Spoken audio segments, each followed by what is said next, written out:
नमस्कार, city web में एक बार फिर आपका स्वागत है। आपका दिन शुभ हो और मंगलमय हो। जी हाँ, परमात्मा हमसे वो कौन सा उधार है जो 100% का सिर्फ 10% ब्याज चाहता है, आज हम जानेंगे। इससे पहले अगर आपने हमारे चैनल को सब्सक्राइब नहीं किया है तो आप जरूर सब्सक्राइब कर लें और बेल आइकन का बटन दबाना बिल्कुल ना भूलें। एक बार की बात है, एक व्यक्ति बाजार में जा रहा था। उसने देखा एक हट्टा कट्टा नौजवान आदमी जो कि भीख मांग रहा था। उसको भीख मांगता देख इस व्यक्ति ने कहा कि भाई, तुम इतने नौजवान हो, हट्टे कट्टे हो, तो क्यों भीख मांगते हो? ये क्या जरूरत पान पड़ी कि जिससे कि तुम भीख मांगते हो?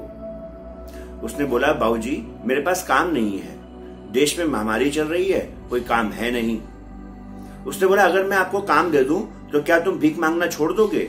उसने कहा, बिल्कुल निश्चित ही, आप मुझे कोई नौकरी दिलवा दीजिए और मैं बिल्कुल भीख मांगना बंद कर दूंगा। उसने बोला, ठीक है, भीख मांगना क्या या नौकरी दिलाना क्या, मैं तो एक काम करता हूं, अगर मैं तुम्हें अपने काम में पार्टनरशिप दे दूं तो कैसा रहेगा? बोला, क्या आप क्या बात कर रहे हैं? भला मैं भिखारी, मेरे पास तो कोई पैसा नहीं कि मैं आपके बिजनेस में इन्वेस्ट कर सकूं, तो पार्टनरशिप किस बात की? वो बोला, वो तुम छोड़ो, मैं तुम्हें अपने काम में पार्टनरशिप दे देता हूं। मेरा चावल बेचने का काम है, बहुत ही उम्दा किस्म के चावल मेरे गोदाम में हैं। मेरा काम है चावल पैदा करना, यानी कि चावल को लेके आना खरीद के, और तुम्हारा काम है चावल को बेचना। बाजार में जाना, मंडी में हमसे सस्ता कोई ना बेच पाएगा। उसने सोचा कि आप, मेरे को यकीन नहीं आ रहा है, आप मजाक कर रहे हैं क्या? इस व्यक्ति ने कहा, मैं मजाक क्यों करूंगा भाई, मजाक करने की क्या जरूरत है? मैं सचमुच तुम्हारे को पार्टनरशिप दूंगा और जो भी मुनाफा होगा उसको हम आपस में महीने के आखिरी में बांट लेंगे। ये बात सुन के उनके पैरों में गिर पड़ा। बोला कि अगर ये सच है तो मैं आपका एहसान पूरी जिंदगी नहीं भूल पाऊंगा। अब उसने पूछा, मन में विचार आया कि हमारी पार्टनरशिप किस बात की होगी? क्या आप 20% रखेंगे, आप 80% रखेंगे और मैं 20% रखूंगा, या कैसे ये इसकी परसेंटेज कैसे होगी तय? तो इस व्यक्ति ने कहा कि मैं 10% रखूंगा और तुम 90% मुनाफा लेके जाओगे। बोला, क्या बात कर रहे हैं, ऐसी कोई मजाक थोड़ी है, 50-50 भी होता तो समझ में आता। आप भी तो काम करेंगे, आप भी तो मेहनत करेंगे। बोलेंगे मेहनत? बोले, मेहनत मेरी नहीं, मेरा तो सिर्फ दिमाग है। मैंने तो सिर्फ चावल की डील करनी है, खरीदना है और वो चावल तुम्हारे को दे देना है। तुम्हारी मेहनत है कि तुम बाजार में जाके उसको बेचोगे।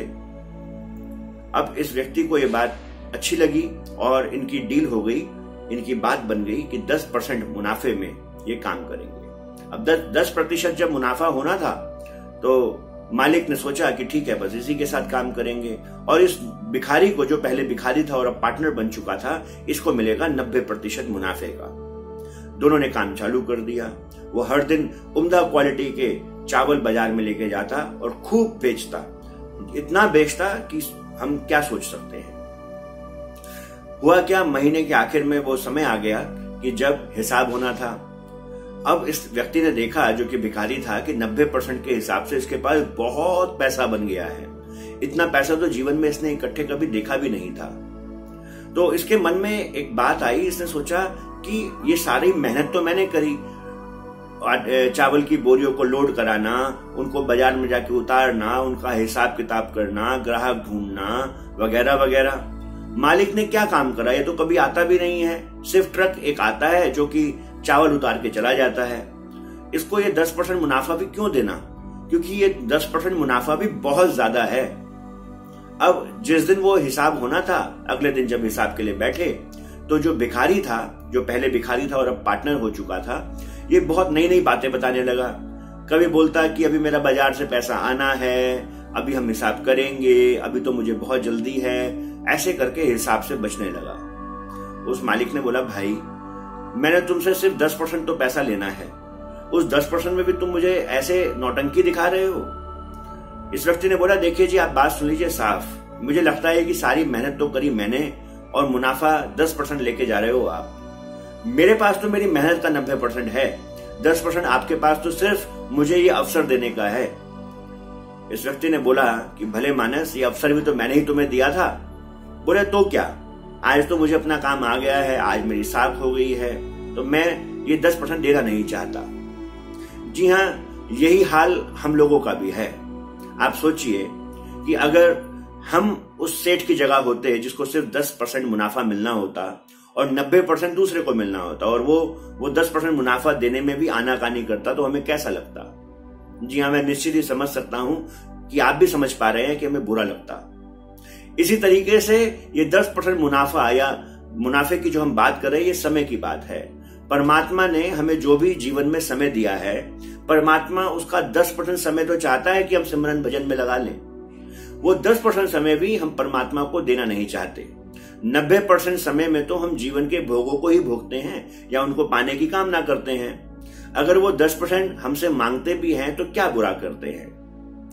जी हां, हमें भी चाहिए कि जैसा वो सेठ सोच रहा था वैसा परमात्मा की जगह अपने आप को रख के सोचें कि हम 10% भी भजन सिमरन में समय नहीं लगाते। हमें चाहिए कि हम रोज अपने भजन सिमरन का समय लगाएं, जिससे कि परमात्मा को किया हुआ वादा हम पूरा कर पाएं।